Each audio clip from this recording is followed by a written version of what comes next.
کہ الیکشن جو ہیں وہ 90 ڈیز کے اندر ہونے چاہیے، اور صدر پاکستان سے ہم مطالبہ کرتے ہیں کہ وہ تاریخ دیں اور اپنی آئینی جو ذمہ داری ہے وہ نبھائیں، تاکہ یہ جو ملک کے اندر غیر یقینی صورتحال پیدا ہو چکی ہے اس کا خاتمہ ہو، اور عوامی نمائندہ حکومت جو ہے اس کا انتخاب ہو، تاکہ ملک جو ہے ترقی کی راہ پر گامزن ہو سکے۔ جی کوئی سوال؟ یہ بتائیے سماعت کب تک ملتوی ہو گئی؟ دوبارہ کل سماعت ہوگی یا آج؟ دیکھیں یہ جو سماعت ہے یہ 1 بجے کے لیے ہم نے جو ہے وہ استدعا کی کہ آپ جو ہے 1 بجے تک سپریم کورٹ میں سماعت ہے، تو یہ وہاں سے جب فارغ ہوں گے تو آ جائیں اور کیے جائیں، لیکن یہ ایک بہانہ بنایا گیا ہے۔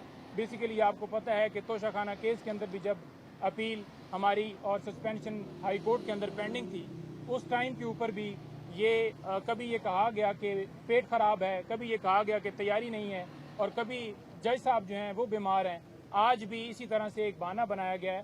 ہم امید کرتے ہیں کہ جج صاحب کو اس درخواست کو خارج کرنا چاہیے اور خان صاحب کو فیئر ٹرائل ملنا چاہیے۔ اگر آج سماعت ملتوی کی گئی تو یہ کھلم کھلا آئین کے اوپر حملہ ہوگا۔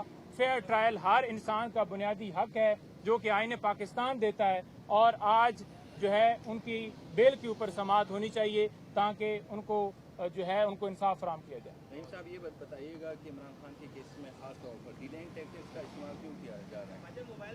دیکھیں یہ ڈیلے ٹیکٹکس کا استعمال اس لیے کیا جا رہا ہے کہ یہ بیسیکلی نچوڑ رہے ہیں ہر کیس کو، ہر کیس کے اندر جتنا میکسیمم یہ کر سکتے ہیں کہ 10 دن 15 دن 20 دن 25 دن 30 دن جتنے گزر سکیں یہ گزاریں، تاکہ عمران خان صاحب کی ہمت کو توڑا جا سکے۔